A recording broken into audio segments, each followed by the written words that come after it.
What's up, everybody? It's Kanan. It's Jessie. And we are the Geeky Saying Couple, and welcome to another episode of RWBY Fairytale Theories. Now, this was originally supposed to come out when the Jean episode came out, but Chapter 6 hadn't aired yet for, everybody. It was only for first members. I was like, yeah, we might not want to do that, because we can't use, really most of, any of Cinder's backstory without spoiling it. Also, these usually come out on Friday, but this past Friday was Christmas Day. So, yeah, even though we still released a video on that day. And I originally was going to post this Sunday, aka the day that this is being recorded. No, I was going to put it up, I was going to record it Saturday. But we were like, it's the day after Christmas. Let's wait. So now we were both exhausted. Yeah. So we're recording this on Sunday. It's going to be up on Monday. My days are getting mixed up because I've been working so much. But hope you all had a great holiday. Christmas, Kwanzaa, Hanukkah, all of them. Boxing Day. I think we were both pretty happy with what we got. She got me, it was all Dragon Ball and stuff. And I didn't really realize it until he started opening them and said She something. even got me a statue of the ultimate babe of Dragon Ball, Android 21. Because she knows that I've got a thing for her. I'm just kidding. That makes me Only wish the other partly. one was over here. Oh yeah, she made me, from our 3D printer, a statue of Caulifla, because Caulifla is my favorite female character, and, they've still not made an official one yet, so Jess just had to go grab her and so I could show her off. So yes, this is all completely done with a 3D printer. So if you guys want to commission Jess anything that can be made on a 3D printer, all you gotta do is contact her. And wait, because it takes hours. It took 3 days to print that, an insane amount of sanding. Now you just gotta make me a statue of her girlfriend, Kale. I don't know if anyone's made her model yet. But yeah, just contact her on Twitter or our email that's in the description if you guys want anything made. This was like touching a plastic porcupine that just didn't stop. You're gonna let her insult you that way. It's okay. Okay. I'd laugh if it would have poked you in It the almost did. Okay, so before we get to the meat and potatoes of this video, the new year's about to start. It can't start fast enough because it seems like the longer 2020 goes, the more awful stuff happens. If you guys don't follow us on Twitter, me and Jess love pro wrestling. We don't really watch WWE anymore because, let's just admit it, that product is awful. We've been watching AEW, and sadly, yesterday, none of you are going to know unless you watch AEW, but a wrestler that I really liked, I don't know if because he was a heel, and Jess gets really into wrestling if they're heels. She does not like them. But he went by the name Brody Lee on and television. He was Luke Harper in WWE. Yeah, he sadly passed away yesterday, day after Christmas, which is awful. 10 days after his 41st birthday. It was a non-COVID lung issue, so it could have been anything. It could have been lung cancer. It could have been birth defect. It could have been anything. And I missed his WWE run, so I really just watched him in AEW, and I was really liking what they were doing with him, and it's just heartbreaking. So thoughts go out to his wife and kids and all of his friends. But also in 2021, there's going to be a few changes to the channel. We're going to make a trailer to post on the channel. That way, when you click on the channel, that's the first thing you'll see. Brainstorming a new intro, because we've had the intro we've been using for over a year now. I think it's time, and we've got a new program that can make more interesting things, so thought about doing that. And with the RWBY hiatus lasting, the mid-season hiatus lasting till February 6th, we are going to start reacting to RWBY Chibi here soon, because I did a poll on Twitter, and 100% yes won. Nobody voted no. Also, if you've been following the channel for very long, we are going to bring back Mysterious Darkness, our little creepy podcast-like show. Also, we're going to try and do something with the background here. Try and think of something to make it a little bit less bland. I don't know what yet, but that's in the early planning stages, so just give us some time. Of course, Let's Plays, cosplay-related stuff. I want to do a Story of Seasons themed video soon. I still have my own Let's Plays. I've just, with the holidays... Yeah, you need to get doing that. I've just been so busy with the holidays that I haven't been able to... Orders, I mean, I've got to get those out and also in the next couple of weeks, like my next paycheck, which I'll have to wait because I got to order it, I plan to finally get a capture card, so I will finally be able to play console games on the channel. I don't know if this capture card will work with the PlayStation 5, but I do know that it definitely works for the Switch, so me and her both will be able to use it to play games from our Switches. So yeah, be on the lookout for that. So this episode is, of course, about Cinder and Cinderella. Now, I think, so a lot of people were like, why are people so shocked about Cinder's backstory when we've known for a long time that she was based off Cinderella? Well, the thing is, Cinder's backstory was a mystery for so long. And, it was to the point where people were criticizing the character because we didn't know why she craved power the way she did, why she is in the situation that she is in. And of course, we can definitely base that off her being based off Cinderella. So people were already theorizing for years that wicked stepmother, evil stepsisters, and all that. And pretty much the way it looks like in RWBY is there are some characters where they do, albeit with some changes, they do kind of fulfill the fairy tale that they are inspired off of. I hate to throw shipping in here, but Blake and Yang being pretty much RWBY's version of Beauty and the Beast, with Adam being Gaston and the Cursed Rose, and in some ways the prince who never learned, the prince in the beginning. Yeah, when he first turned and never learned his lesson. They still kind of follow their story beats, where there are other characters like Cinder who are kind of a mirrored version of what they're based off of. It's pretty much like if Cinderella had an evil twin from a mirror world, it would be Cinder. Makes me think of Scooby. Yeah, from with Shaggy. Wasn't that the Reluctant Werewolf? No, that's I think it was Ghoul School. Yeah, it was, where he touched the mirror and they switched places. Yeah. Because that's a long, urban legend that the you see in a mirror is another you. And if you ain't careful, they would switch places with you. Kind of creepy. It is creepy. So we're pretty much going to go over the story of Cinderella. Now, there is a ton of versions of Cinderella. I'm going to try and get through them as fast as I can. Sorry, hun. And I also found something else very interesting. Go ahead. There is several stories. Just like every other fairy tale, there's multiple versions. I own 4 different movie versions. And this includes the Disney version. And each one has something different. But a lot of the more, Ever After, I think is still my absolute top favorite. Because it does go slightly more off the original book. Now, I've read 2 different books. One that was a lot darker. And then, more of the original, which is why I liked Ever After so much. So, yeah, there's a lot of pieces that can be taken from everything as far as this goes. I mean, they all kind of based around the same thing. It's just and there's some major changes in each of them. And I didn't even realize how old the concept of Cinderella has been.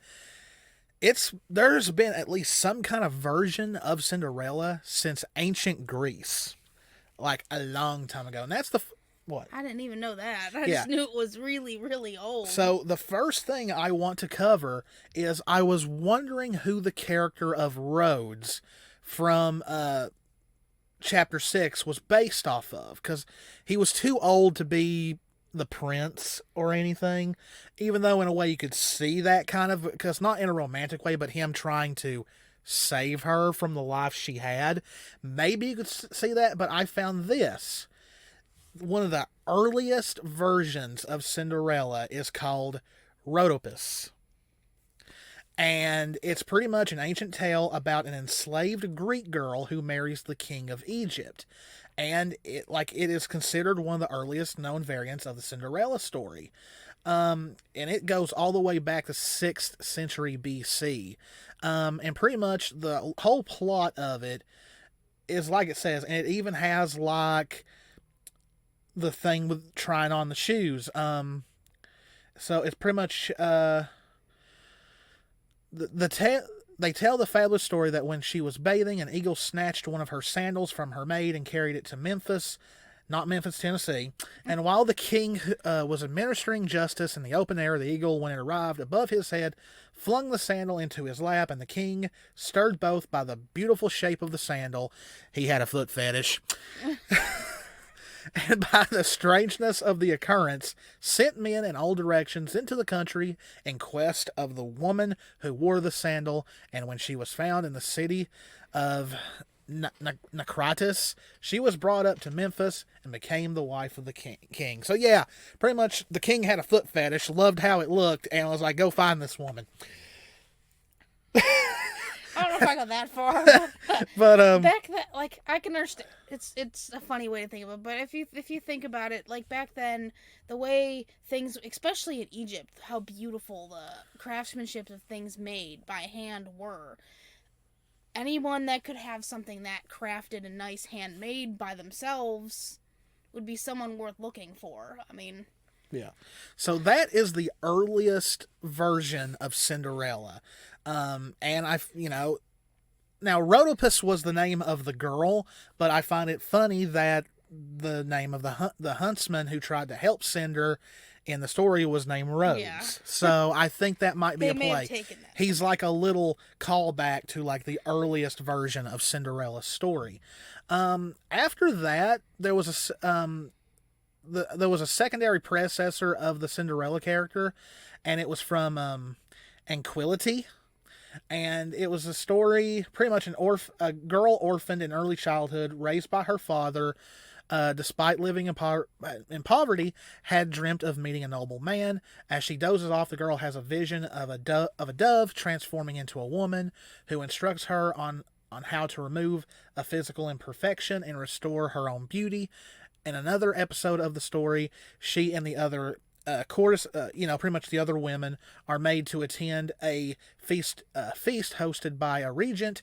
During the banquet, the Persian king sets his sights on her and ignores the other women. So, pretty much another build-up of the original story. Now, it's kind of funny how it says she has a vision of a dove transforming into a woman. This is probably the earliest mention of like a fairy godmother who instructs her on how to remove a physical imperfection and restore her own beauty. Now, at first I thought that might be something, but Cinder's not really been one who really cares. Like, I mean, she's obviously a very attractive woman, but her character never comes off as she cares about her beauty in a way. Yeah, she never really came off that way. The next one is a French story. She just cares about making her own self stronger and better. Yeah. That's all she cares about. So the next one is from France. It's in which a wealthy noblewoman abandons her infant daughter at the base of an ash tree outside a nunnery. So that's kind of how they started off with Cinder's backstory. She was an orphan that was at a orphanage. She leaves the child with a ring and a brocade as tokens of her identity. Because she is one of twin sisters, the mother fears that she will be accused of infidelity. And apparently back then, long time ago, twins were supposed to be the evidence of two separate fathers. Wow. It was a different time. That's all you can say. It was just a different time. The infant is discovered by the porter, who names her Fresney, meaning ash tree, and she is raised by the nuns. After she has attained maturity, a young nobleman sees her and becomes her lover. The nobleman, however, is forced to marry a woman of noble birth. She accepts that she will never marry her beloved, but waits in the wedding chamber as a handmaiden. She covers the bed in her with her own brocade. But unbeknownst to her, her beloved bride is actually her twin sister, and her mother recognized the brocade as the same one she had given to the daughter she had abandoned so many years before. Her true parentage is revealed, and as a result, her noble birth, she is allowed to marry her beloved, while her twin sister is married to a different noble. So, happy ending. Yeah, see, that one wasn't exactly, like, that story's not exactly, like, sad. Yeah. Like, a little a little messed up, but, yeah. I mean... This next one is from Maltese. I cannot pronounce that word. But she is portrayed as an orphan child in early childhood. Before his death, her father gave her 3 magical objects: a chestnut, a nut, and an almond. This sounds like a recipe for Planters nuts. She used to work as a servant this is the guy that created Planters. She used to work as a servant in the king's palace. Nobody ever took notice of the poor girl. One day she heard of a big ball, and with the help of a magical spell, turned herself into a beautiful princess. The prince fell in love with her and gave her a ring. On the following night, the prince gave her a diamond, and on the 3rd night he gave her a ring with a large gem on it. So in this version, there's more nights to this ball than just one. By the end of the ball, she would run away, hiding herself in the cellars of the palace. She knew that the prince was very sad about her disappearance, as one day she made some, I can't pronounce that word. It's some kind of biscuit. Yeah, some kind of biscuit for him, and hid the 3 gifts in each of them. Golly, I hope they had dentists. When the prince ate the biscuits, he found the gifts he had given to the mysterious princess, because he just had this very intense pain of biting into a diamond when he bit into that biscuit, and soon realized the huge mistake he had made. Oh, I'm sure he did, of ignoring the girl because of her poor looks. Jeez, they soon made marriage arrangements, and she became his wife. So this one kind of sounds like a comedy of errors in a way. So yeah, like pretty much the guy bit into a biscuit, bit a diamond, and realized, oh, I'm in love with this girl, despite that she doesn't look that great. Rags to riches, all right. Okay, so then there is a Chinese version.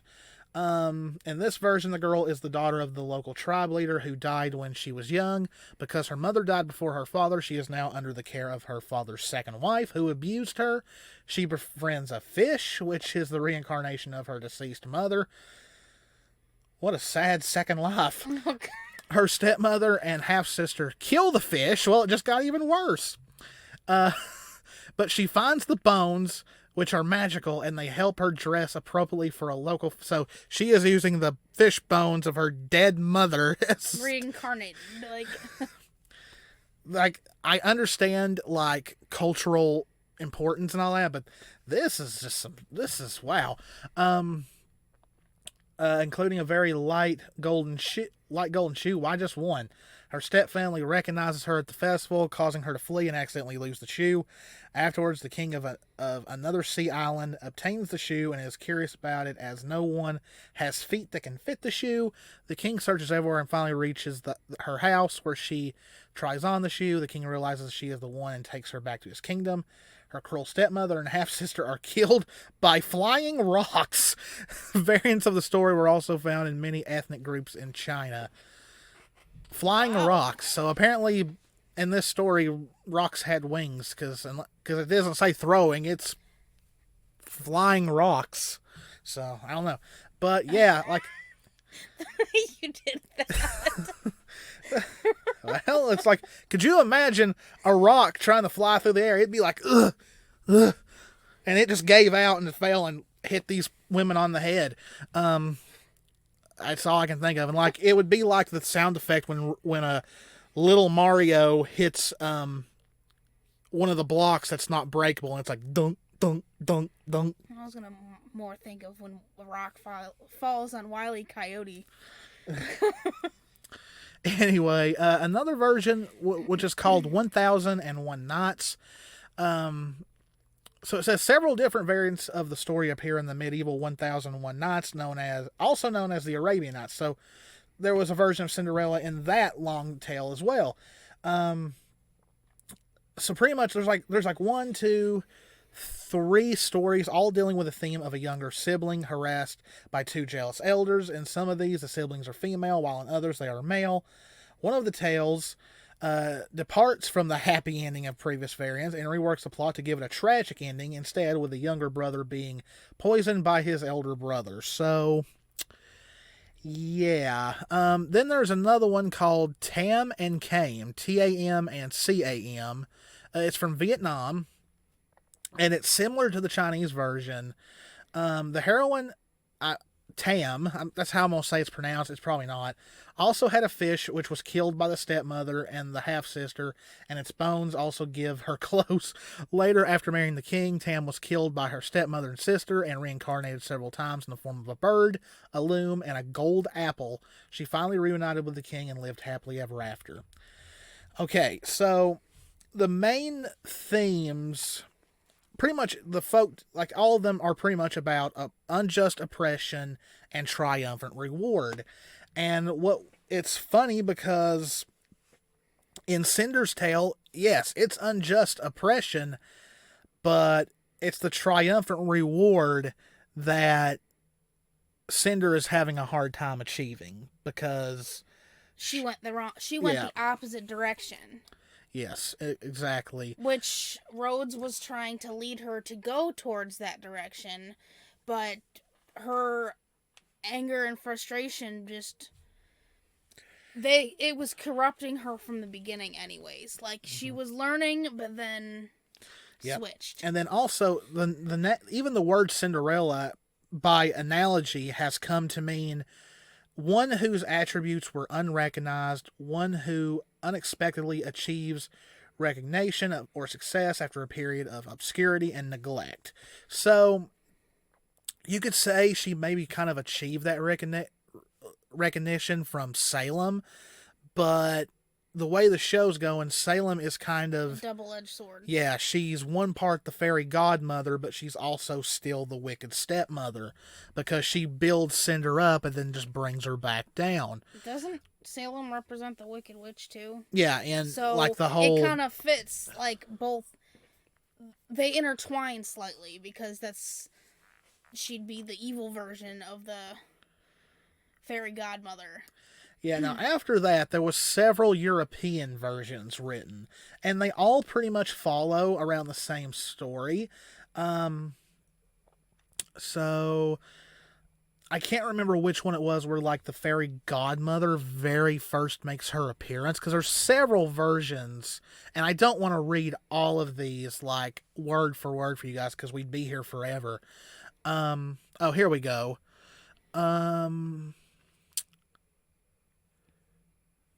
Okay, so it looks like the very first one to feature the fairy godmother, the pumpkin, the glass slippers, was a French version that was released in 1697.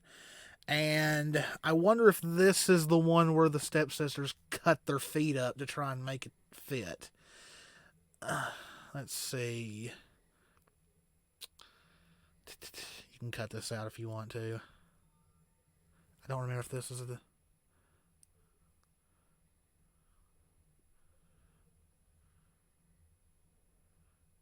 I don't think it's that one. I think it's by the brother. I think it's the Brothers Grimm version.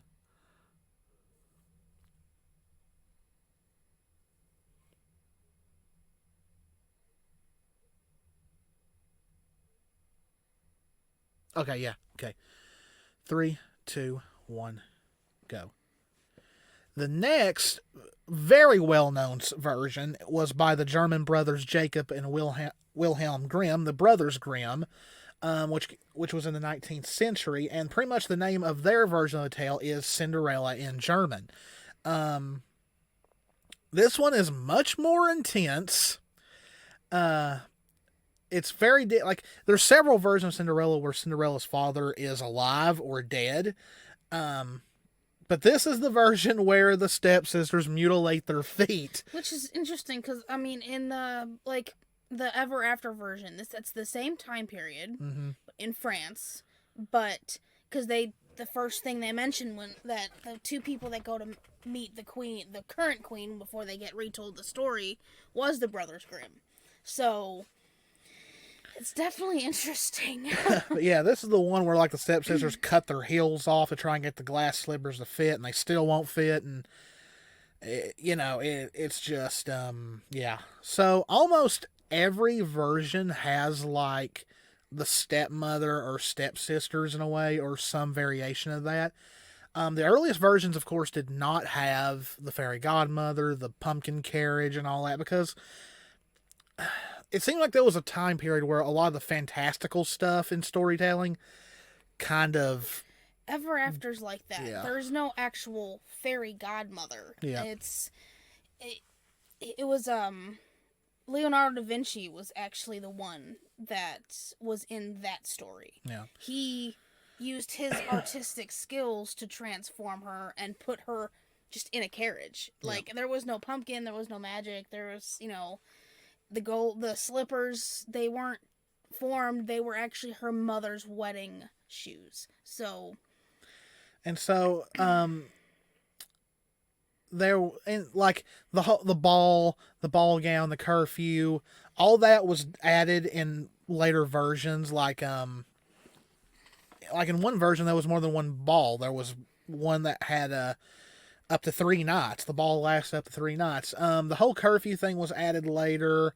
It's like all the magical... It wasn't Never After either. Like, she was exposed by their stepmother and the one evil stepsister. Yeah, there was only one evil stepsister in the version of Ever After. Yeah, it even says right here, the midnight curfew was also absent in many versions.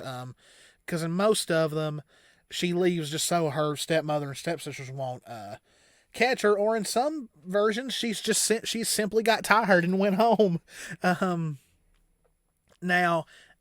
The glass slippers did not show up until much later, as we said, In some, there was rings, an anklet, a bracelet, or some kind. In one version, there was one golden shoe.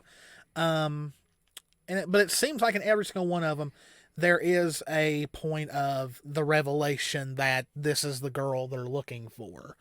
And in most of them, the conclusion is, she lives happily ever after. She gets to marry the prince. She gets to go live somewhere nicer with nicer people.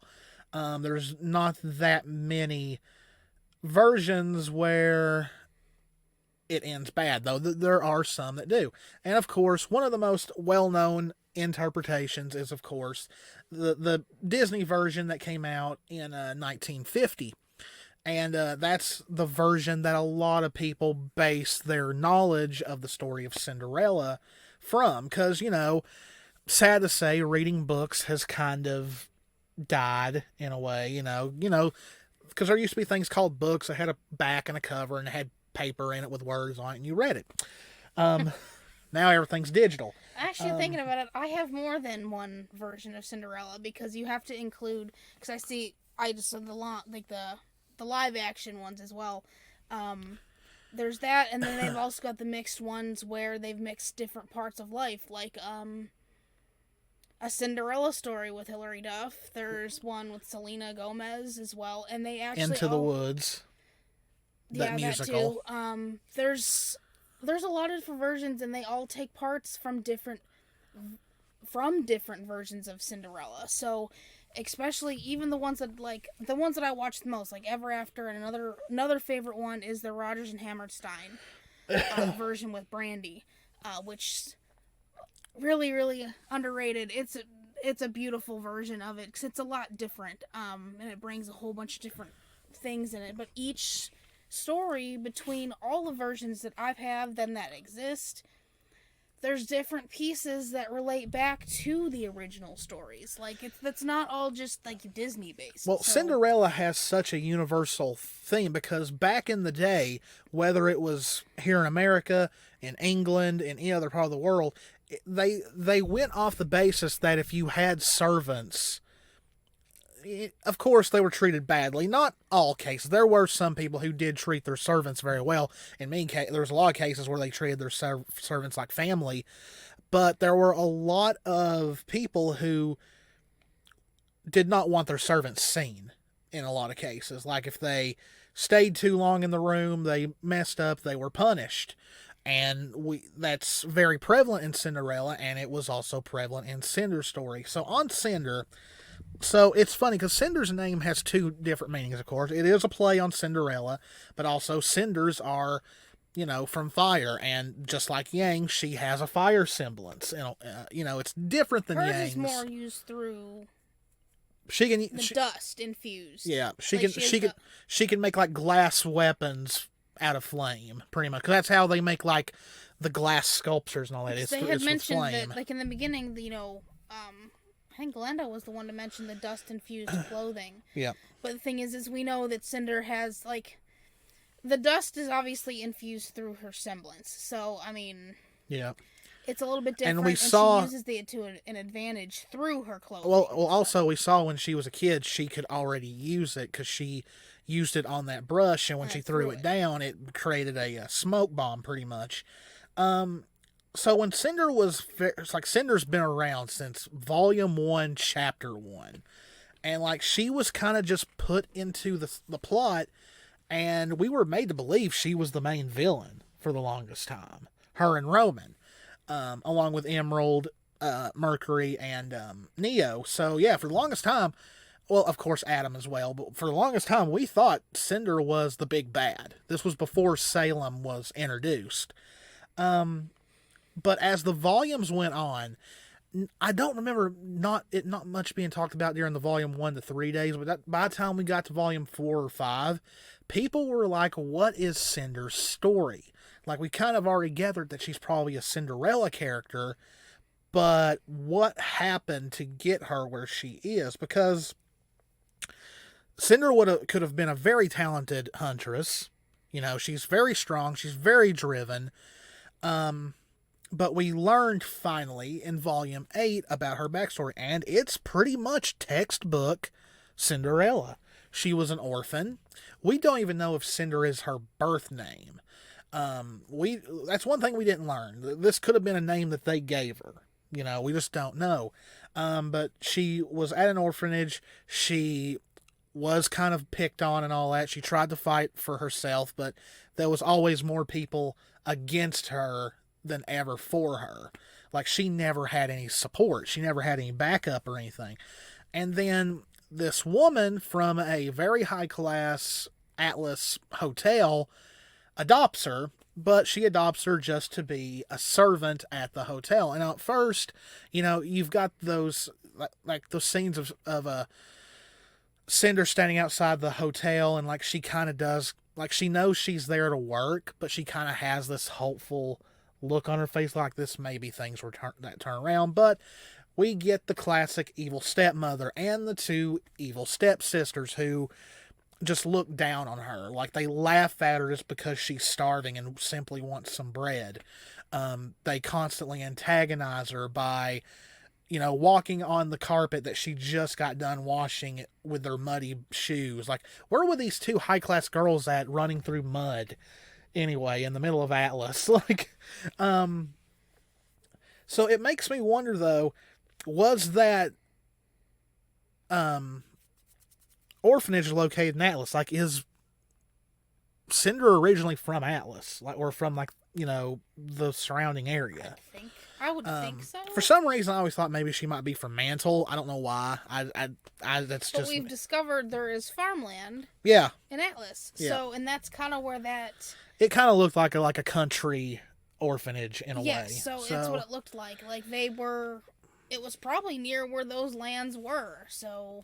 And what is amazing as well is the song that is played. Like I don't know if it was.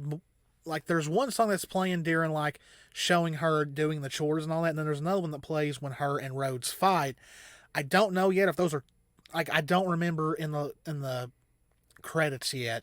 Like, is that the same song, like, just two different parts, or is it two different ones? We'll learn once the soundtrack comes out, because I really want to hear all of those. If it's two songs, I want to hear both of them, big time. But it's amazing because the song is pretty much a Cinderella song, do the cleaning. Like, it was stuff like that was said. It was kind of a slow, sad version of Cinderella. Yeah, like Cinderella, do the fire, do the dishes, all that. Like, it was all that. And poor Cinder didn't have the little bitty mice to help her. But there was no ball in Cinder's story. And then you introduce Rhodes, who is a huntsman who is staying at this hotel a lot. And he starts to notice that Cinder is not being treated right. But the problem is, most of the time, he just turns his face away. And, like, it's weird because he doesn't like it, but yet he's not really going He's not doing anything. Yes. And it's even more heartbreaking when we learn later in the episode that while Cinder is going through all this, she is just 10 years old. And if you watched our analysis, I went a little off my head in that analysis, because this episode angered me for all that, because it was effective. Like, of all people in RWBY, they made us feel bad for Cinder. There are like our friend Raven, she hates Cinder, but this episode made her feel sorry for her. And she even told me, I don't really hate Cinder anymore. I feel for her. Now, I hate what she does. Yeah, but... like, yeah, she killed Pyrrha. She almost killed Weiss. You know, she's after Penny, you know. But I don't know. This episode changed my thoughts on Cinder so much. And, like, I don't want to sound like certain people, but I wouldn't be butthurt if she got a redemption. But I doubt it, because it's pretty much too late for her. I mean, she's literally turning into a Grimm. And I think that's a side effect of what she has implanted in her to take the Maiden powers away that Salem probably didn't tell her about. No, because Salem is also the same thing. Salem, like, and I think I said it in our analysis, and I think the reaction as well. Salem's in it for herself. Cinder's also in it for herself. Yeah, because she even said to Penny, she doesn't serve Salem. Like, she is, like, and that's another thing. Another thing that makes Salem also the evil stepmother is that Cinder says to her the same thing she used to say to the woman who adopted her, and that is, without you, I am nothing. So that means Cinder sees Salem the same way she saw her. So, yes, Salem is like the evil stepmother, but she's also the fairy godmother in that she... An evil version. Yeah, she's an evil version that, in a very manipulative way, makes Cinder... like, lifts Cinder up, you know, like she did toward the end of this episode, where she's like, I've not been too caring enough. It's been my fault. Yeah. That's the evil fairy godmother version. But then the manipulating side of it. It's making you think that she knows she's wrong. Mm-hmm. But she's doing it for her gain to get something else that she wants. And then you have the evil stepmother version of her, where the evil stepmother literally had a shock collar on Cinder to administer shocks every time she disobeyed or something. And now you've got Salem, who doesn't need that. It's just she's gonna control her. And the thing is like, through her Grimm arm, she was able to inflict pain. Salem will. Thing is, at this point, this is also why we know this is probably where Cinder's coming more to an end. She'll never be able to get rid of that. No. Like, that's such a part of her now that Salem will always have that control. It's not like the necklace she can just rip off and throw away. Yeah. It's permanent. And, I actually felt sorry for Cinder in that scene, because, after her arm stopped spazzing and hurting her, she just had this look of just despair when she looked up at Salem. And it's still hard to say how exactly because in Volume 7, when she was fighting Winter, she was talking down about the Atlas Elite, and saying how she refused to starve. Well, we learned in this that that's definitely, we know what that meant. Yeah, like, it was literal. Like, she was literally starving to death, to the point where she was eating the scraps left over from the guests' dinner. And, like, I don't know. Like, I sympathized so much with Cinder in this episode, and, like, in that episode. And, like, And so it's funny, Rhodes starts training her to be a huntress, because that's what she wants to do, so she can get away. Training her so she can take the test and make something of herself. Trying to lead her down the good path of the story of Cinderella. But here's the thing, and Nonsuch did such a good job with this in one of her drawings. When Rhodes finally approaches her, she has stole one of his swords, and it's implied that she plans to murder her stepmom and the stepsisters and run away. And so she drew him thinking, should I help this homicidal little girl who was planning on killing these people and like take her away, raise her, bring her up as my own, blah, blah, blah. Or should I help fuel those homicidal tendencies and train her? And then the next panel, that fits in there too. And the next panel is him stabbed and him saying, I should have seen this coming. So, like, I wonder if there's any way the two swords, because of the color they are, if they could be seen as the glass slippers. Because they're kind of a silvery looking color. Who knows? I mean, in a way, because, like, again, I mean, I do keep going back to the Ever After version, but I can pick out a lot of things. The glass slippers in the Ever After version were glass, but had silver and gems but silver detailing work all over it. So, because she had two, because she had hers and she stole his, and she used them to kill him. And it's funny, they made a point of showing that when he arrives and goes off to eventually find that Cinder has killed her stepmother and stepsisters, the clock strikes midnight, and that's the name of the episode, Midnight. So a lot of symbolism going on with the original Cinderella story. Like it's kind of like, it's like, well, what spell was broken? Well, in that moment, Rhodes stopped seeing her as this troubled child who was being abused. And, like, now he just sees her as a psychopathic killer that he needs to stop.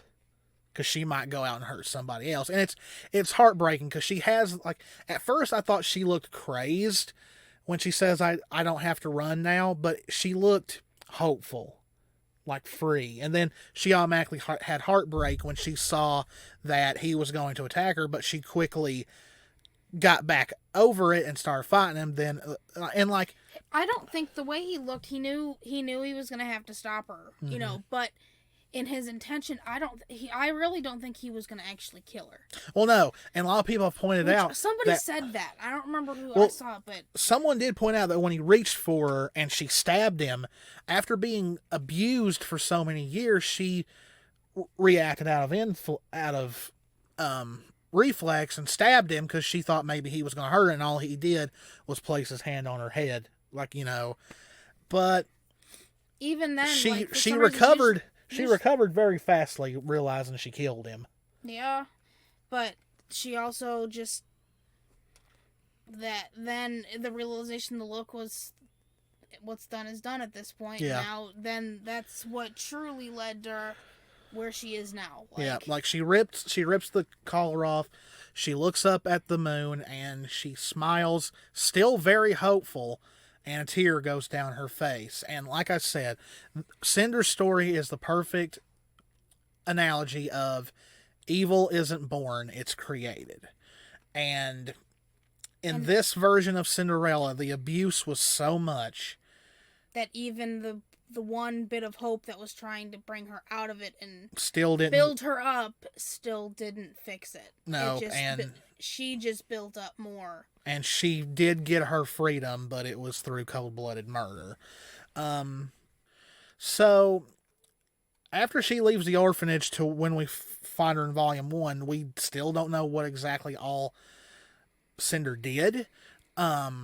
We don't know, we still don't know exactly how she met Salem or anything like that. Maybe Salem just heard about her and went and recruited her like she did everybody else.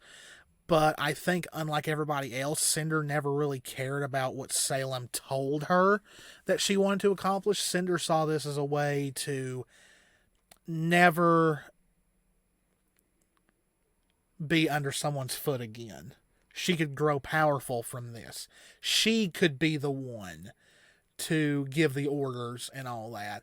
And I think was feeling a bit of that with Mercury. Yeah. And Yeah, Emerald. I'll get to that in a sec. But I think with what we've seen of Cinder this volume and how she is willingly very disobedient to Salem, I think Cinder sees her abusive mother in Salem, and she's kind of just going through the motions. Because like I said in chapter 1, this was a very, like, dubbed down Cinder when she said, without you, I am nothing. Like, it was not what I expected from Cinder at all.